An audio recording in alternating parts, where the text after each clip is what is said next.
What's up guys, Steven here, welcome back to another video. So, in the last days something happened that we all knew it will happen one day, but we didn't expect it to happen. Now Huawei was banned by the US government, and the internet right now is full with videos about it, but also there's a lot of misinformation on this topic. So I worked with Huawei really closely over the last months. I did a lot of research on 5G, I was attending a lot of conferences about 5G, and it's really sick what is going on right now. So well guys, today in this video I want to inform you a little bit what happens to you as Huawei user right now, what's going to happen if you're interested in buying a Huawei smartphone, what you should do right now, and also clean up with a little bit of misinformation. So guys, get ready with me for the truth about Trump's Huawei ban.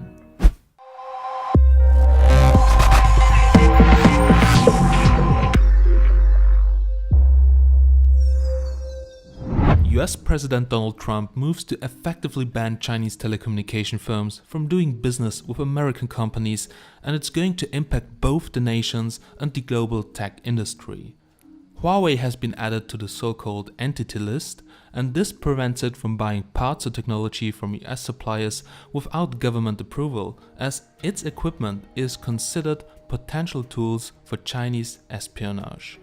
ZTE was previously added to the Entity List, and the manufacturer suffered greatly as a result, as it was forced to hold all the sales of many phones. But ZTE doesn't make its own chipsets and components. Huawei has its own chip company called HiSilicon, and they said it has long been prepared for this eventuality. Even though Huawei has their own chipset facility and HiSilicon produces chipsets and modems for many Huawei phones, including all of its flagship and mid-range models, they still make use of the chipsets from US companies and some lower-end phones and all of its laptops. I'm personally using a Huawei MateBook X Pro with an Intel i7 processor, and the new MateBooks are also around the corner. So the imagination that Intel would stop working with Huawei could have a big impact on their super fast growing notebook business as well. Beside Intel, also Qualcomm is working on the very powerful Snapdragon chipset for laptops, but they are based in the US as well. Now beside these hardware issues, also this ban affects the software side. In order to comply with the law, Google had to take away Huawei's license. In 2009, Huawei joined the Open Handset Alliance, as part of its efforts was to promote a unified Android platform. OHA members are contractually forbidden from producing devices that are based on incompatible forks of Android, but now with the ban, this has changed, and that's not a good thing.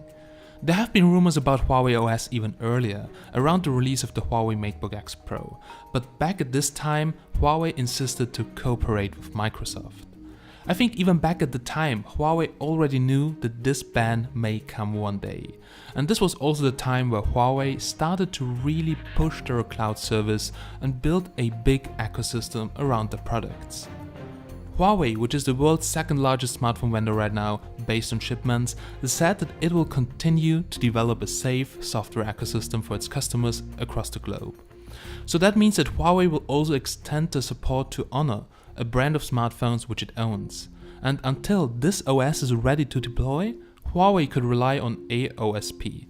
Now AOSP stands for Android Open Source Project, and it is the open source version of Android. The main difference is that it comes stripped off Google Mobile Services, which is a package for Google services such as the Google Play Store, Gmail and YouTube. But that's just needed as an alternative until Huawei has released their OS, which they have built in the case of an emergency situation. Also, this is only a problem for the newly released Huawei devices, like the new Mate series which is upcoming, because smartphones available right now, like the P30 series, will receive all the updates as Google said. It looks like Huawei has prepared the software for this event, and this also has been shown by the big efforts in the last years of building their own Huawei cloud services. In addition to Android, the US government's move has seen Intel, Qualcomm, Xilinx and Broadcom reportedly pause supplying chips to Huawei until a resolution has been reached. But this ban also has negative impacts for the US. Apple's, Intel's and Qualcomm's business could be impacted in the future in China, as they are both US companies. However, the Chinese smartphone vendors also heavily rely on Qualcomm's chipsets, and if China bans or increases the tax on Qualcomm, it also won't be good for the Chinese companies. So banning Huawei from buying components or software from the US companies would surely impact Huawei's global business and also impact the overall industry as well. Huawei is buying more than $11 billion in goods and services from the US companies each year. And also for the P30 series, they bought enough materials to fit the demand. But right now we don't know what's going to happen in the future. But we do know one thing for sure: it will also make the US suppliers suffer. But what about 5G? It looked like this and the fast growth of Huawei to the second biggest smartphone maker have affected this ban. Now the main thing is that Huawei's 5G equipment is very affordable. So while the US could use products from other vendors, they're usually of higher cost. There are basically two other really big players in the space. There's Ericsson and Nokia, and they aren't American companies either, but not subject to the same sanctions. It's really weird, even though Nokia smartphones are produced by HMD Global's factory and supplier Foxconn in China. However, the relationship between Huawei and the countries in Europe is stable, but there is a possibility that in the future more countries could join the US ban, and also Australia has banned Huawei's 5G equipment. But at this stage, I don't think that any big European country would ban Huawei, as its 5G solutions are way cheaper and competitive compared to other players. All in all guys, it's a big mess for the whole tech industry and a really sad day for the mobile industry. And it's also really sad to see that politics can slow down the innovation and technical growth all around the globe. So guys, that was basically in a nutshell what happened and what will probably happen in the future.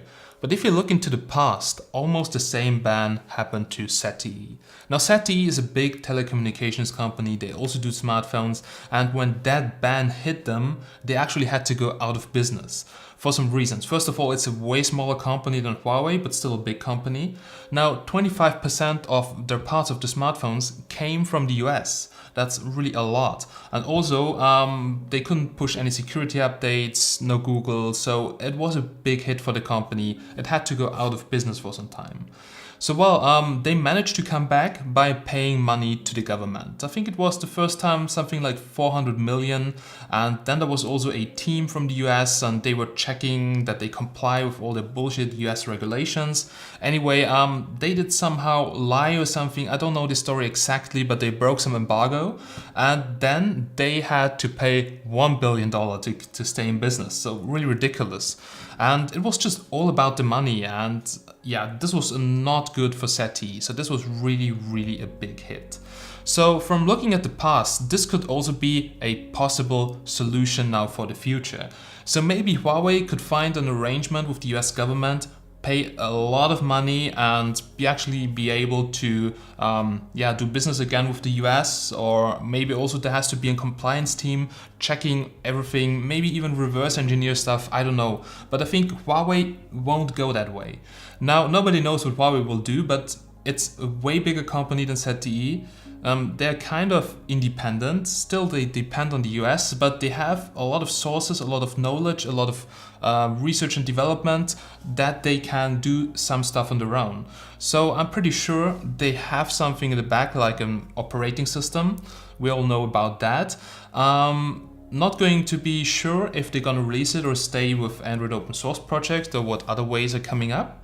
And also, it's very different to ZTE because they make their own chipsets. So they make their own chipsets, the high silicon Kirin 980, for instance, now in the Huawei P30 Pro. And yeah, it's a great chipset, but still some parts from their phones are needed from the US. And it's a really huge company, a global company, so they can probably find some solutions to source all those things from somewhere else. And I think this is actually the way which Huawei will go. Now regarding 5G, well, a lot of political reasons. Now Huawei is now the second largest smartphone maker behind Samsung, so they overtook Apple, which is really crazy. And I think the growth of Huawei was just too fast for the US, and the US got really scared about that massive Chinese company which will take over the world with their telecommunications equipment, smartphones. There was once a good saying that a country without their own telecommunications is like a country without an army. And this also happens to the US right now. So they rely on a lot of technology outside of the US, and they're really scared right now about all these other companies of China and all that stuff. But the problem is that Huawei is really advanced in 5G. They're not only the technology leaders, they also have the technology at really good prices. So what will happen right now if they try to pick another company, that the price of the whole 5G thing will raise up. So now if the US decides to go with another company like Nokia or whatever, now their system also works, but it's like way more expensive, probably can't roll out that fast, and probably isn't that good. So overall, this trade war right now, whatever you want to call it, is not only affecting the government, it is affecting the consumers, it is affecting the businesses, because it will take longer for 5G to arrive. It will not only take longer, it will be more expensive. Also, Huawei has a big department in enterprises, so servers, everything, and a lot of businesses rely on that. And it's really crazy that this government thing here will also raise the prices for us consumers and for a lot of businesses and bring a lot of troubles. But as a consumer, just like me, I'm a Huawei user, so I'm using the P30 Pro, but also sometimes I have here an iPhone for comparison. I mean, all good smartphones, but really, for me, it's like I want to buy the smartphone which I want and not which the government is saying that I'm allowed to have. It's the same for China. Now, Huawei does not do a lot of business in the US. They do a lot in China mainland, and in China you don't have any Google services. So in China they don't care about it, but Europe is a very potent market for Huawei. Also India right now is growing a lot, and these are actually the countries where Huawei needs to have Google. So this can be really tricky in the future. But for the customers right now, if you have a Huawei smartphone, I've seen a lot of comments like, sell your phone as soon as possible. I would actually say that's big bullshit. Now the P30 Pro, if you just bought it like me, if you sell it right now in the panic sale, I already see some prices dropping, then it's stupid because you lose money, and it's still a good phone. So you will keep getting updates for the devices which are right now on the market, so you don't have to be scared about that. And if you sell it right now, it would just be plain stupid because you would lose money. Now for the future devices, well, not sure what's going on, but the P30 Pro definitely will get cheaper right now. And actually this is a good solution to buy the phone, because this model will still get the updates. So you will get it for a cheaper price, but it's still a good phone right now. So I'm really curious on where the prices of the P30 and P30 Pro will go in the next months. But don't panic sell your Huawei smartphone if you have it right now. That would just be a stupid idea. Anyway, big interesting topic. There will also be a truth about 5G, which I already made, which is going to be uploaded very soon.